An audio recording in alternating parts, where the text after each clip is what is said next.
at large understand clearly the overall procedures and challenges of force account. So according to friends here, what is very important is the awareness, okay? Awareness, probably training, knowledge of all stakeholders, not only the committees, probably construction committees, whatever, but all stakeholders, including also government officials, politicians, so that we are speaking on the same language. There is also the last one here about Mbabas. Here they said, unlike a private firm that must be delivered before it is paid, allocations to force account units are often not tied up to output. As you know that in most cases, if you employ the contractor, probably we are going to pay after. So we receive a certificate, thereafter maybe we try to certify, we check it, whatever the case, thereafter, if it's okay, then we pay. But in force account, it's like we pay before executions. So that is the issue from the Babas and Mugrus. So the question here is, like also we can also share, discuss with you professionals that to what extent that the force account project we're implementing maybe in our entities here take into account those aspects, because they are very important. They can also maybe try to determine whether the project is success or vice versa. The design and approach, this methodological of this kind of study here, it's more on explanatory sequential mixed method. Actually, the process begins in collection of quantitative data. Then analysis was also performed, and thereafter I used the quantitative data here to, of course, to collect the qualitative data using the interviews. But in most cases, the quantitative data, of course, were collected from the performance reports from the CAG, which was issued in March 2021. So first, we'll be shared regarding the good stories, okay, on force account based on the information we have. So the success story here, the first one, which was revealed from the Ministry of Education, Science and Technology and Vocational Training here, based on the ministry, they report that 800 million to 1 billion, of course, they used that amount in construction of various classrooms, maybe dormitories and some staff quarters. So based on the ministry, they comment that probably if the project were contracted out, probably the ministry could have been spent 2 billion to 3 billion. That means there is a saving of 1.2 billion to 2 billion because of adopting or using a force account approach. And that is really a success story to hear, because as I said, in early constructions, we are focusing on maybe the project cost, maybe the quality, and also the time. Another success story is from the President Office, Regional Administration and Local Government, and this is based on the minister. By then, of course, the minister inspected some of the construction projects that were implemented through force account, and the minister noted that the project went fine, especially in the coastal regions. Some of them were the construction of the classroom and also toilets for Mitengwe, Kitonga Mango, Boga, Mapoja, and some of the health constructions at Moneromango and water project at Kuala Chole. So the project, of course, based on the minister, went fine, and also because it was adopted using force account. That is also another good story, which really we as a professional would like to hear that particular story. Another good story that is based on the literature. Some of the researchers, they just mentioned the benefits that must be accrued when we implement force account properly, okay? A proper force account implementations based on the Shengeza 2020 Mchopa here, that there is some benefit that might be accrued. For instance, efficiency gains, and that is maybe timely completion of the projects, which is very low because you prepare yourself a work program and whatnot. Also, enhancement of technical capacity, we'll be utilizing your labor, okay, equipment and whatever. From that you gain experience and probably you maximize the internal capacity. There is the issue of timely payment, and that is very important because normally the philosophy of force account is that if you receive probably 20 million, you plan for the work for 20 million, probably you'll be able to pay some of the suppliers and maybe labor. And also there is minimum contractual problems. That is the benefits based on the literature.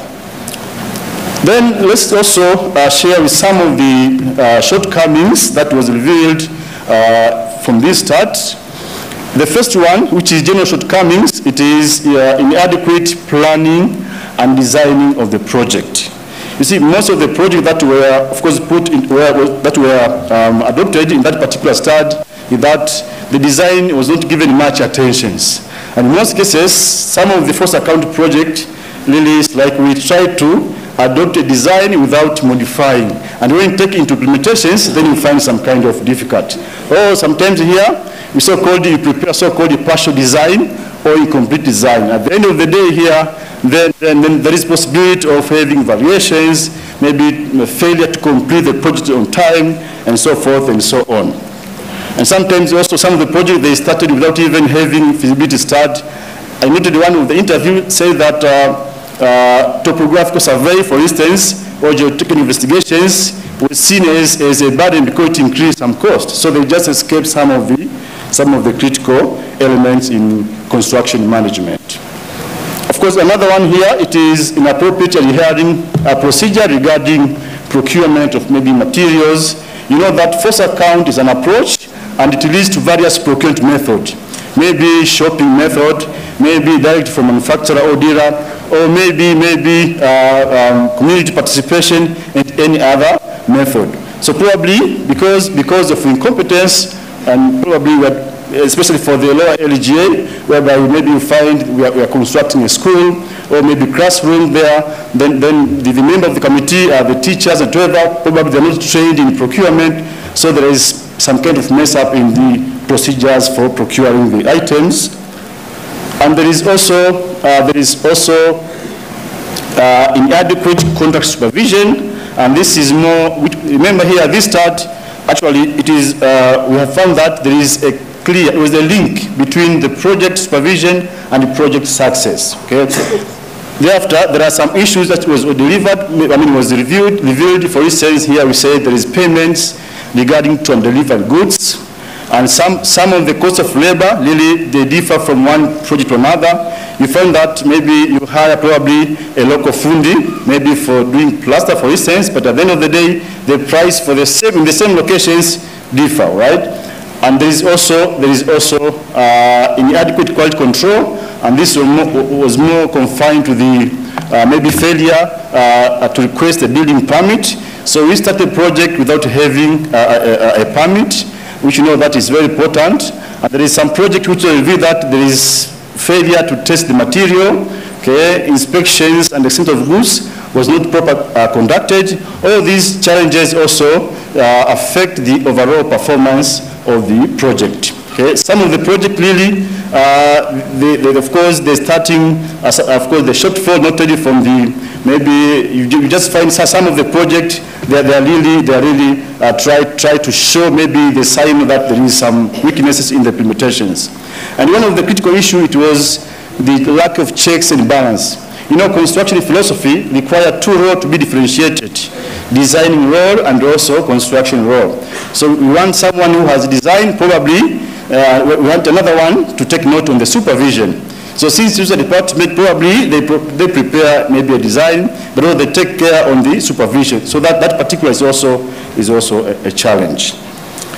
There is also the issue of inadequate time control. Probably as I said, some of the project, they started without even preparing the work program, which indicate maybe what to do and how to do, which indicate clearly maybe for that particular period what you're supposed to do, etc., etc. As a result, also the project also may not be completed on time.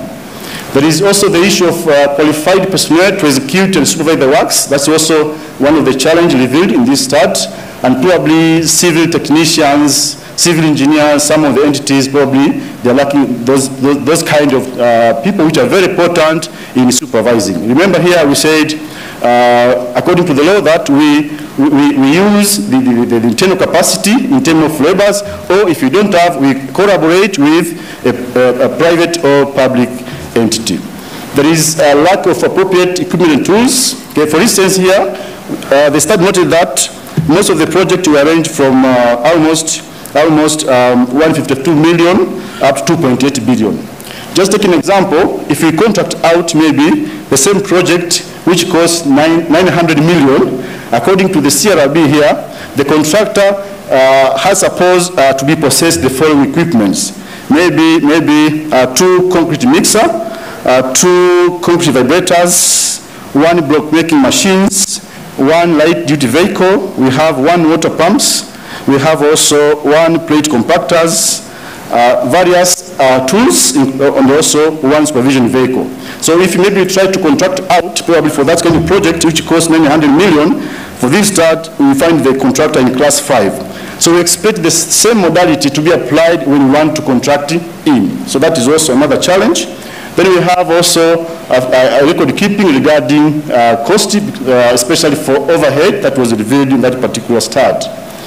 So having seen some shortfalls or challenges regarding force account implementations, then thereafter the start provides some implications, and this to the policymakers and regulators. One here is that we need to critically evaluate the force account in terms of the scope and nature. It's very important. The project differ, so the way you try to observe and you try to come up with maybe the regulations and procedures to be based on the scope. And also we said here the force account procedure should be made based on the nature, scope, magnitude and threshold of the project. Right now we don't have the threshold. It's like, yes, the law is of course, it's not a threshold, but it's very important to see whether we can have the procedures based on the magnitude or the threshold. There is also the current guidelines and understanding of force account projects. Of course, they need to be reviewed so that we'll be able to incorporate some of the challenges or shortcomings identified in this start. Of course, there is also one issue which is very important. Right now we have a mismatch between the procedure practices regarding how to obtain laborers. Okay? That is a mismatch. Why? Because remember here, the way we get laborers, including local funders here, actually the actual practices differ from the process. Remember here, we said force account, we can use the PE, presentation. All right, we can use personnel and equipment, or we can collaborate with any other public or private entity. So remember, but nowadays we normally procure laborers, maybe as an individual, including local food. But they don't say it here, these laborers, they must come from the private entity or maybe any other public body. But the way it is, the procurement procedures for laborers have been challenges some of the entities. So there is also the issue of conducting cost-benefit analysis, because here it's very important before we begin, of course, for the project, let us first deciding the cost of make and the cost of buy. Then from there we'll be able to say whether we are going to have a saving or not. There is also capacity building is very important for all stakeholders involved in force account implementations. Of course, there is also implications to the management of PEs and practitioners. So first, because this study revealed the link between the supervision and also the project performance. So it's very important to strengthen the supervision process or approach of the, of course, so that to smooth the implementations of the force account project. Of course, there is also training and awareness is very important, because we believe that training toward all members, maybe the construction committees, we have this inspection committee, procurement committee, people to be aware so that we'll be able to execute properly. Of course, that one is okay. I have already taken care. There is also one important thing that the PEs, the management of PEs should ensure that members are appointed in various committees to reduce their core duties. Okay, this have been seen. For instance, in some schools, we have some teachers who they have their teaching load, maybe 16 hours per week, but still they're supposed to attend issues on construction project, but also they're supposed to attend their core functions. There is also the issue of ensuring that you have the resources, human resources in terms of civil engineers and those civil technicians. Of course, there is also implication to communities. This study also commend that force account provides an opportunity for the communities around so that they will be able to participate. So the study hence that is very important for the community, of course, to formulate groups, and this group to be registered so that we'll be able to participate in the project, and there will be increased eligibility in the project executions. Chairman, just 1 minute to finalize, please. All right. All right. The other one here, we said force account philosophy should be taken into considerations here, even in higher learning institutions, okay, because normally, maybe from the higher learning institutions, of course, the students, the candidate will be able to learn about the force account philosophy, okay. There is also, there should be the force account method and guidelines to be based on the scope and also magnitude of the project. That is general recommendations. Thereafter, we said here, the procuring entity should ensure that they can adopt force account once they have the equipment and also the labor, because they'll be able to supervise, they'll be able also to make sure that the project are well implemented and also the project success are also achieved. Okay, there is also the issue, maybe that point, Mr. Chair, is very important. The study recommends non-interference of top management, top government officials or politicians, because nowadays, practitioners, they are being intimidated because of complying with the law, which is very challenging. So, someone is struggling to comply with the law, but at the same time, now we see there is it's like intimidations from the top. So maybe awareness is very important to regional commissioners and also to the other stakeholders. Conclusion here, we said actually force account itself is an innovation in procurement. Okay, but if it is well implemented. However, if not well assessed, project that we use force account may be costly than those we contracted out. Therefore, this study concluded that a good or a well implemented force account project, of course, can yield the best results in terms of value for money, maybe here, of course, in terms of economy, efficiency, and effectiveness. Thank you, Mr. Chair, for giving this nice opportunity. Makofi kwake tena makubwa. Asante sana Dr. Mato. Kabla sijaweka neno lolote, naomba nimkaribishe presenter wa pili ili aweze kufanya presentation, then I'll make a general comment.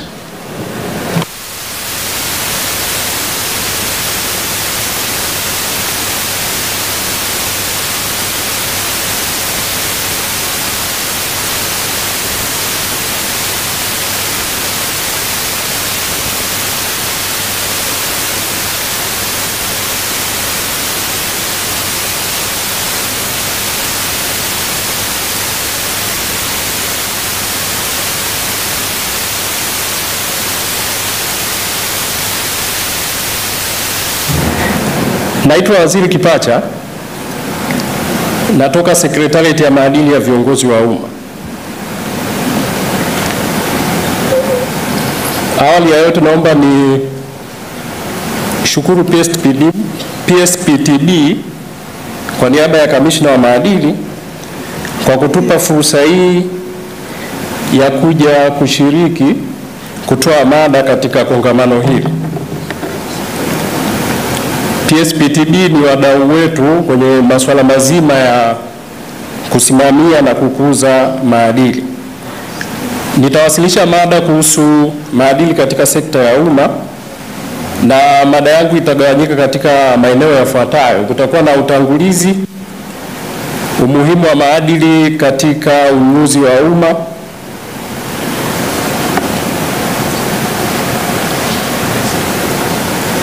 viwango vya maadili vya kuzingatiwa na maafisa wa umma, kipimo cha uzingatiaji wa viwango vya juu vya maadili. Alafu tutaangalia misingi ya maadili chini ya sheria ya maadili ya viongozi wa umma. Tutaangalia kuhusu mtanziko wa kimaadili au ethical dilemma, na mwisho nitahitimisha. Neno maadili lina maana pana, lakini kwa muktadha wa kongamano hili, maadili maana yake ni kufikiria kwa makini kuhusu tabia na mwenendo na kufanya uamuzi kuhusu mema na maovu. Maana yake ni kwamba yale maovu unaachana nayo. Maadili yanasaidia kuelewa, kuchambua na kupambanua mambo mema na maovu, mambo mazuri na mabaya, mambo yanayokubalika na yasiyokubalika, mambo yanayositirika na yasiyositirika, na kuamua kutenda jambo sahihi wakati wote. Ili ufanye yote haya ni lazima uamini katika maadili. Ninaamini watu wote hapa ni watu wa imani. Kwenye mafundisho yetu ya dini tumefundishwa nguvu ya imani. Sasa ukiamini kwenye maadili, maana yake ile nguvu ile tunayoamini huko kwenye mafundisho ndio inakuja huku kwenye maadili, na ndio itakusaidia wewe kutenda kwa uadilifu. Mtu mwadilifu hufikiria kwa makini faida na madhara kabla ya kutenda, kunena au kutoa uamuzi juu ya jambo lenye maslahi kwa umma.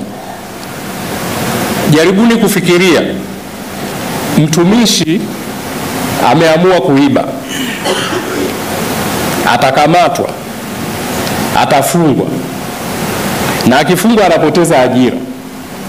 Anaweza akafirisiwa mali zile ambazo amezipata kutokana na fedha zile za wizi. Atakuwa amepata faida gani? Hakuna, si ndio? Ni kwa sababu hakufikiria kwa makini kabla ya kutenda hicho kitendo cha wizi, kwa sababu yeye sio mwadilifu. Angekuwa mtu mwadilifu, angefikiria kwanza kabla ya kutenda kitendo hicho. Na ndio maana tunasisitiza hapa swala la kuzingatia maadili. Ilizungumzwa hapa toka jana kuhusu umuhimu wa maadili kwenye ununuzi wa umma, na sababu zilitolewa ni kwa sababu bajeti kubwa ya serikali inatumika kwenye ununuzi wa umma. Duniani huko karibu 15% ya pato la dunia, yani GDP, inatumika kwenye ununuzi. Tanzania ilisemwa jana pa angalau 70% mpaka 85% jana kwenye presentation ilisemwa inatumika kwenye ununuzi wa umma. Kwa hiyo utaona kwamba fedha nyingi zinatumika kwenye ununuzi wa umma, na tunajua kwamba fedha zina vishawishi vingi sana. Kwa maana hiyo, kutokana na matumizi makubwa ya fedha kwenye ununuzi wa umma, eneo hili la ununuzi wa umma linakuwa kwenye hali hatarishi ya vitendo visivyo vya kimaadili. Ndio maana toka jana mgeni rasmi alisisitiza kuhusu swala la maadili. Mwenyekiti wa bodi ya PSPTB alisisitiza kuhusu swala la maadili. Mtendaji mkuu alisisitiza kuhusu swala la maadili. Kamishna wa sera ya ununuzi alisisitiza kuhusu swala la maadili, na aliongezea kusema kwamba mtu mwenye maadili anajitambua, si ndio? Na mimi leo nasisitiza kuhusu swala la maadili, na tutaendelea wote kusisitiza kuhusu swala la maadili, ile ule mwangwi wa maadili uwe unatukumbusha tunapotaka kufanya jambo kwamba yatupasa kufanya kwa uadilifu. Maadili yanasaidia kuzuia maafisa wa umma kutumbukia kwenye vitendo vya rushwa. Mara nyingi watu husita kufanya vitendo visivyo vya kiuadilifu ikiwa wanaamini kwamba kila mtu aliyewazunguka anajua kwamba ni kosa. Na watu wanaamini kwamba kuna uwezekano mkubwa wa kukamatwa katika mazingira ambayo yanasisitiza tabia ya kimaadili. Ndio maana tunasisitiza ili wote kwa pamoja pale tunapotaka kutekeleza majukumu yetu au kufanya maamuzi, basi maadili yatukumbushe kwamba tunapaswa kutekeleza kwa uadilifu.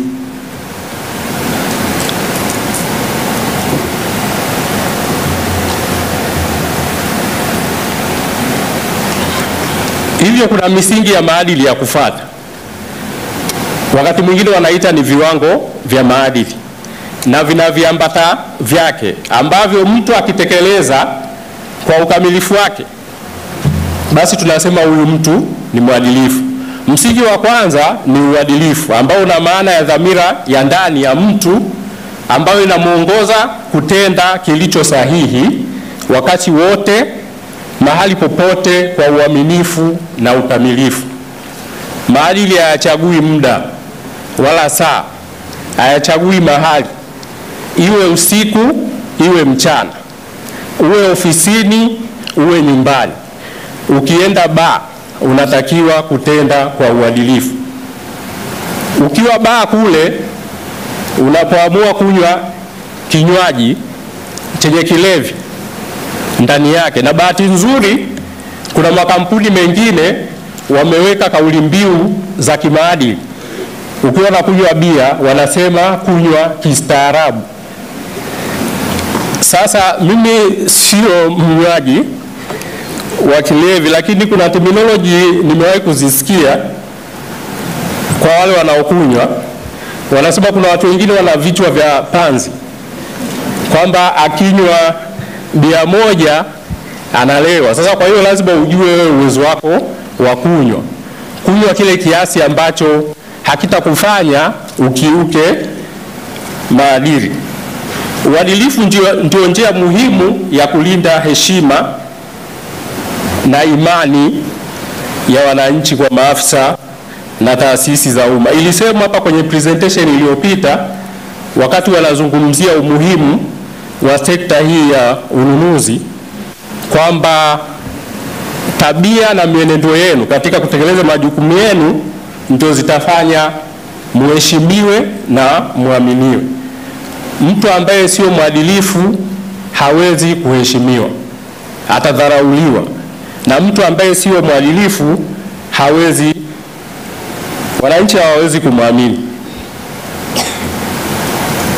Msingi mwingine ni usawa na kutopendelea, ambayo ina maana ya kutokuwepo ubaguzi, kutoegemea upande wowote, kuzingatiwa kwa misingi ya haki, sheria na kanuni kulingana na stahiki ya kila mtu. Tunafanya manunuzi hapa, waombaji wale wa zabuni, kuna vigezo ambavyo tunaviangalia. Kwa hiyo kama mtu ametimiza vile vigezo kuzidi wengine, maana yake huyu anastahili kupewa ile zabuni. Sasa ukifanya hapa ndivyo sivyo, ukamnyima yule ambaye alikuwa anastahili, maana yake utakuwa umempendelea yule mtu mwingine ambaye umempa ambaye hakuwa anastahili. Na mara nyingi tukifanya hivyo kunakuwa na malalamiko mengi sana. Na mnajua kwenye utaratibu ule wa manunuzi, yakitokea malalamiko maana yake ni kwamba ni lazima yashughulikiwe yale, ndipo mchakato uendelee. Kwa hiyo kutenda kinyume na maadili kunaweza kuchelewesha mchakato wa manunuzi. Nyingine ni kuheshimu sheria.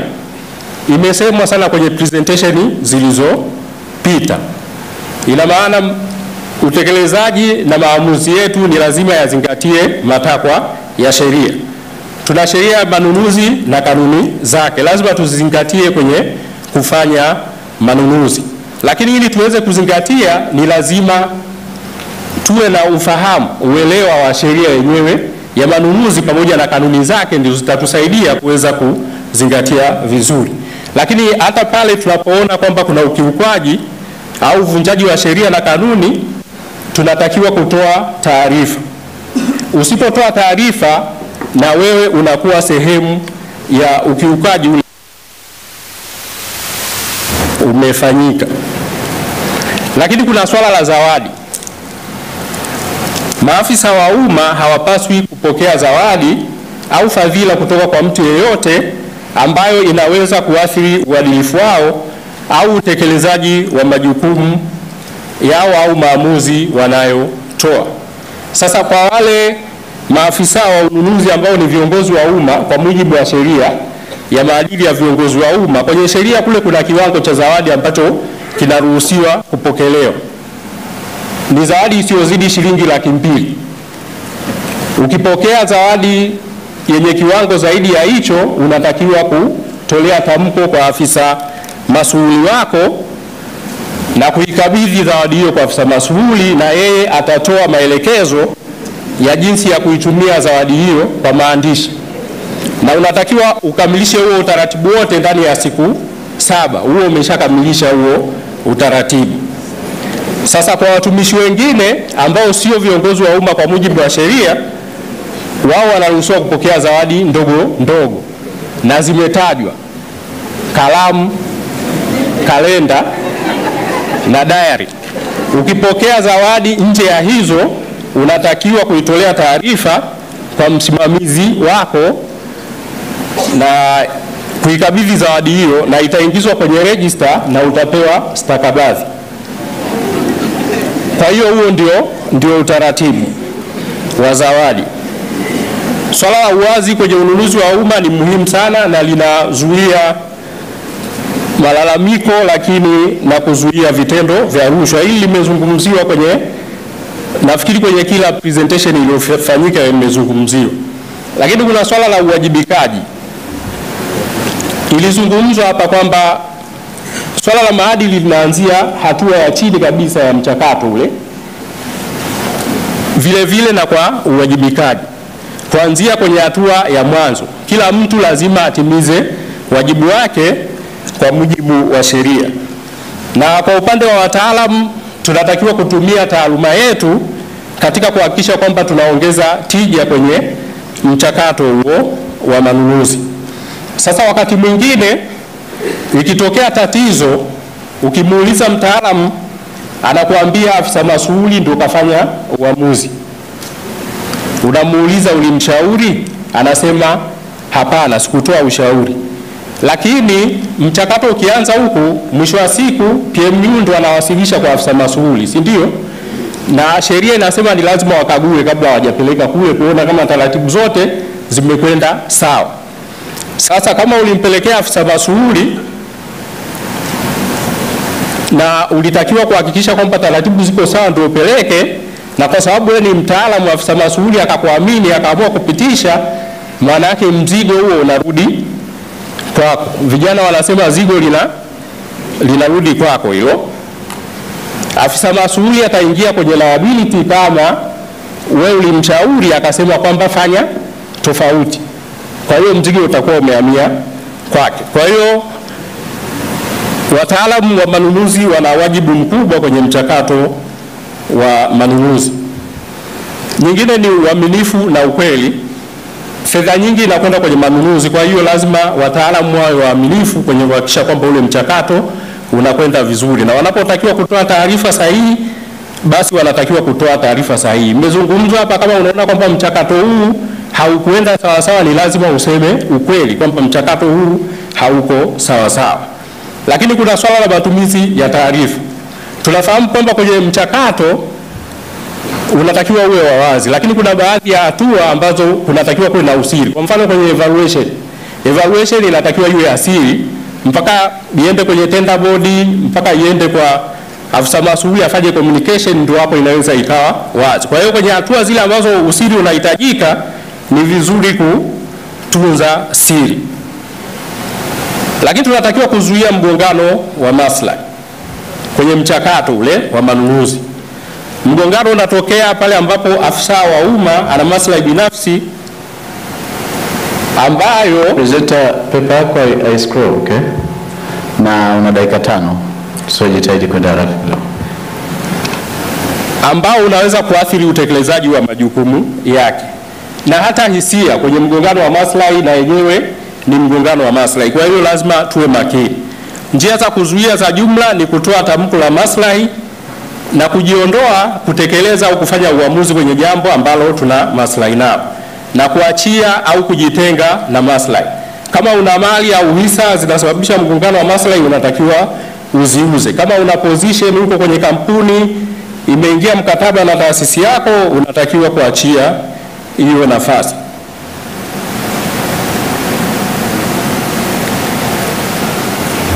Hii ni katuni, haina uhusiano na mtu yoyote aliyoko ndani, lakini tuzingatie ujumbe. Huyu anasema hii tenda imekaa vizuri, nitaipigia kampeni ili iende kwenye kampuni ya mke wangu ili tuendelee kufaidi. Mgongano wa maslahi huo. Sasa tunazungumzia maadili kwenye sekta ya umma. Ukiwa mtumishi wa umma, maadili yako yanakuwa ya kiwango cha juu kuliko ya mwananchi wa kawaida. Na kadri unavyopanda ngazi za madaraka, viwango vya maadili vinaongezeka. Na hii imesisitizwa na jaji huyu wa Canada anaitwa Lehorix Dube. Amesema given the heavy trust and responsibility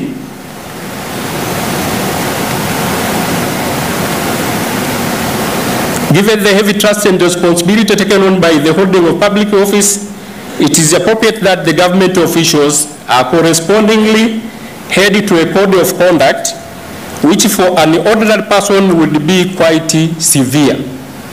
Sasa naona kipimo cha uadilifu wa afisa wa umma ni tofauti na kile ambacho kinachukuliwa kwa wananchi wa kawaida.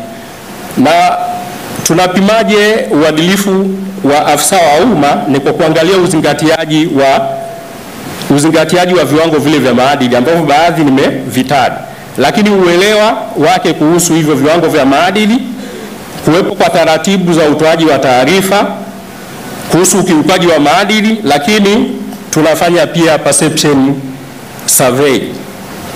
Hasa kuna misingi ya maadili ya maafisa wale wa ununuzi ambao ni viongozi wa umma, mkuu wa idara ya manunuzi, mkuu wa kitengo na mkuu wa sehemu kama wapo wale ni viongozi wa umma kwa mujibu wa sheria ya maadili ya viongozi wa umma.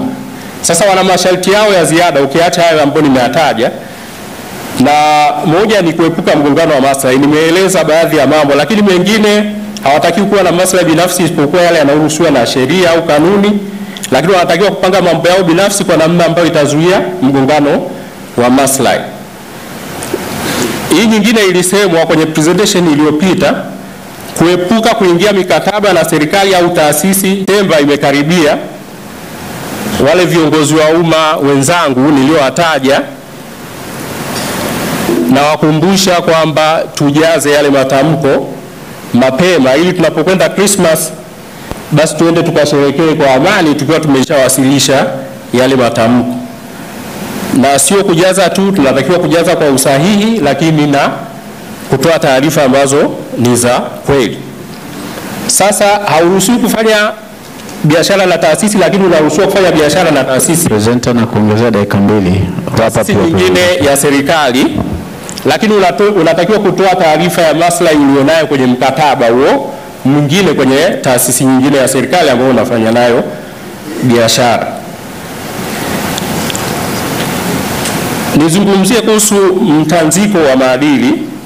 Uko aina 3. Kutokuwa na uhakika wa njia sahihi ya kufuata. Kanuni 2 au zaidi za maadili zinakuwa zinapingana. Mfano hapo nimetoa uaminifu na kujali wengine, lakini madhara yanaweza kutokea hata ufanye jitihada gani. Na niharakisha hapa kusema kwenye hii ya 3 kama imetokea unatakiwa kuchagua njia ambayo itapunguza madhara. Njia nyingine ni hizo hapo. Unatakiwa kutafuta taarifa kuhusu mtanziko uliotokea, lakini utambue wajibu wa kisheria na kimaadili. Ufikirie kanuni mwafaka ya maadili ya kutumia katika hali iliyojitokeza. Unatakiwa utumie njia sahihi ambayo itazingatia sheria, kuzuia madhara na kujali wengine. Kama bado una uhakika, unatakiwa kuomba ushauri kwa mtu unayemwamini, kiongozi wako au mamlaka husika. Kwenye masuala ya manunuzi tumeambiwa hapa, ikitokea dilema unaomba ushauri, PPRA watakushauri namna bora ya kufuata. Ukiamua kufanya uamuzi, lazima ukubali kuwajibika kutokana na uamuzi ambao umeuchukua. Naomba nihitimishe. Kuzingatiwa kwa viwango vya juu vya maadili kuna wasaidia maafisa wa umma kujiwekea kinga ya kuhojiwa au kuchukuliwa hatua za kisheria. Huwezi kutoa kitu ambacho huna. Kama huna maadili, maana yake utakachochukua unatoa wakati wote itakuwa kinyume na maadili. Uadilifu ni mtaji. Uwekeza katika maadili, utapata faida ya uwekezaji uliofanya. Wachumi wanasema return on investment. Watu wa maadili wanasema return on integrity. Maadili yanalipa. Nawashukuru kwa kunisikiliza. Asante sana presenter, tumpe tena makofi mengine makubwa.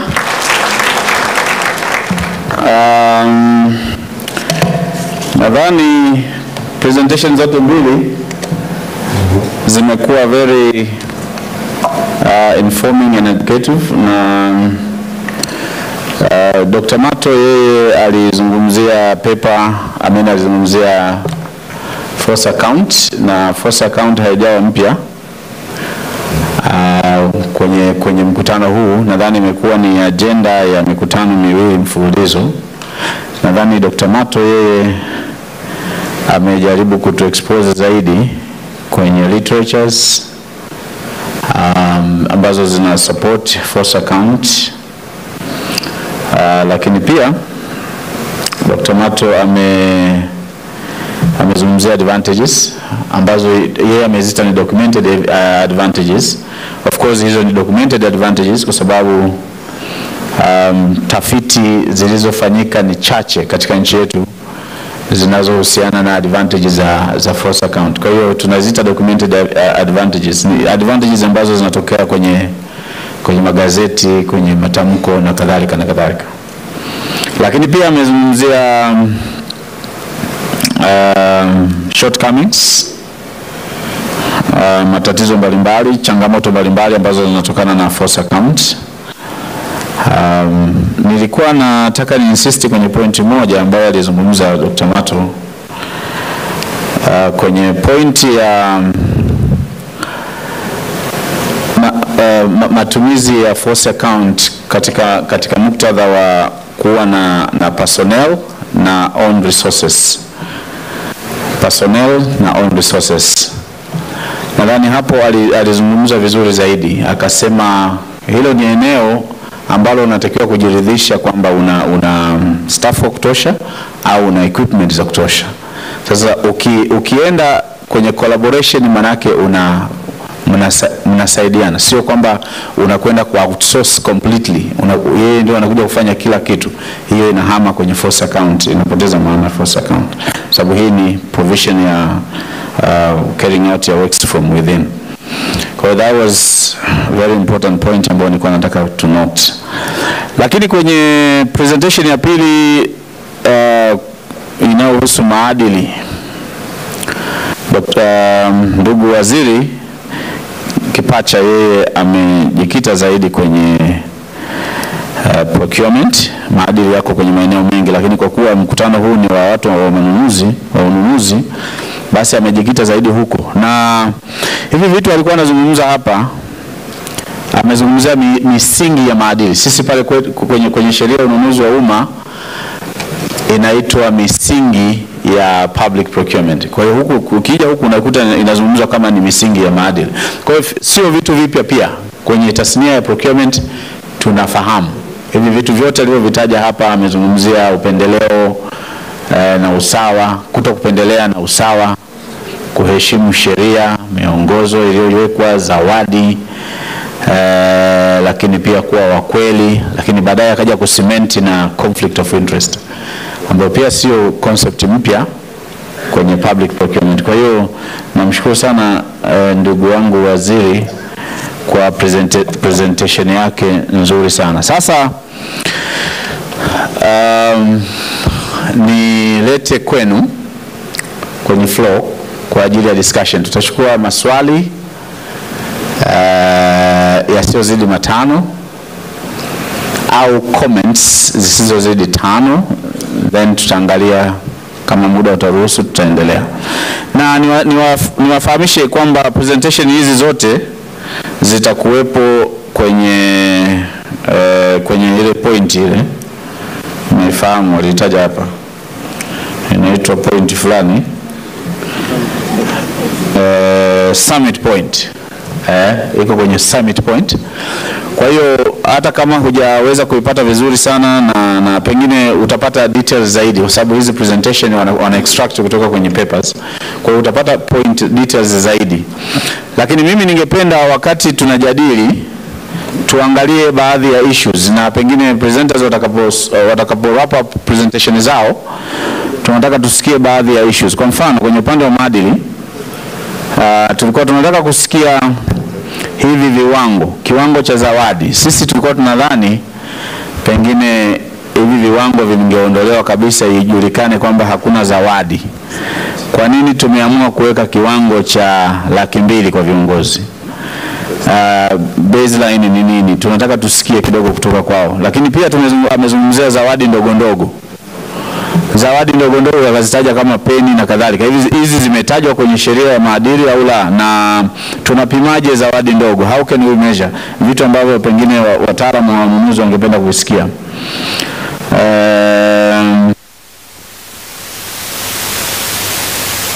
Zawadi zinazokubalika ni zipi? Manake umezungumzia zawadi zinazokubalika. Ni zipi na zipi hazikubaliki? Labda kama iko kwenye pepa yako kubwa, then tungependa kushukuru kama ungetufahamisha jambo hilo. Nadhani nirudishe kwenu kama kuna hoja. Watu wa Mike, kuna mikono 1, 2, 3, 4, 5. Mikono 5. Yes. Kuna mkono mmoja huku. Okay, kwa hiyo tutaanzia Mike iko wapi? Tuanzie pale. Tutakwenda pale, then tutakwenda pale. Jitambulisha haraka haraka, hatutaki maelezo, tunataka uende straight to the point. Asante mwenyekiti, naitwa Alex Mpambije kutoka Darasa. Swali langu nalielekeza kwa Mr. Waziri Adili. Ametoa pepa nzuri, inawezekana si wote ambao tulikuwa tukifahamu ni kwa kiasi gani maadili haya tunatakiwa tuwazingatie.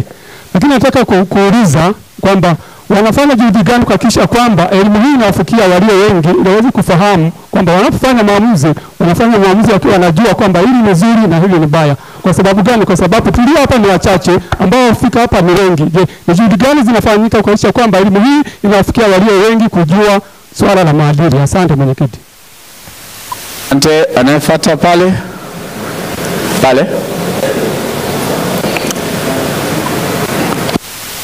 Tambulisha haraka haraka.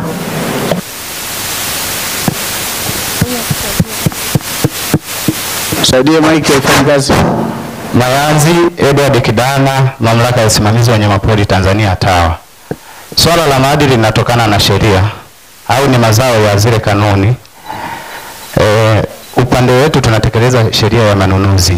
Lakini nimejaribu kupitia kwenye vifungu hivyo vya sheria ya manunuzi, hakuna sehemu ambayo mtaalamu wa ugavi na manunuzi anaweza akawa yuko protected na ile sheria. Kwa maana kwamba kwa maono yangu mimi naona kama ile sheria iko rigid na haitoi nafasi ya mwanya kwamba afisa labda anaweza akawa amekosea kidogo na akawa na mwanya wa kupona. Inaelekeza moja kwa moja.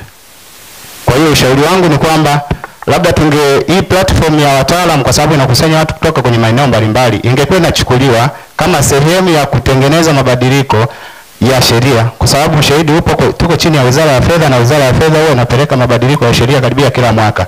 Kwa hiyo tungeomba angalau kipengele cha protection ya procurement professionals kuweka kwenye sheria, ili angalau hata mtu anayefanya kazi za procurement awe protected na sheria. Ni hicho tu. Sorry, kabla hujakaa, unataka protection ya ukivunja maadili au unamaanisha nini? Hapana, simaanishi kwamba tuvunje sheria au yale maadili. Kuna miongozo ambayo tuko nayo pale. Sema kuna wakati mwingine, mfano ukiangalia kwenye issue za face account pale, kwenye ile article ya kwanza ilikuwa imeelezea kwamba face account ni risk hata kwenye organization yenyewe. Sasa unaweza kujikuta pale na haijawekewa kiwango, ukajikuta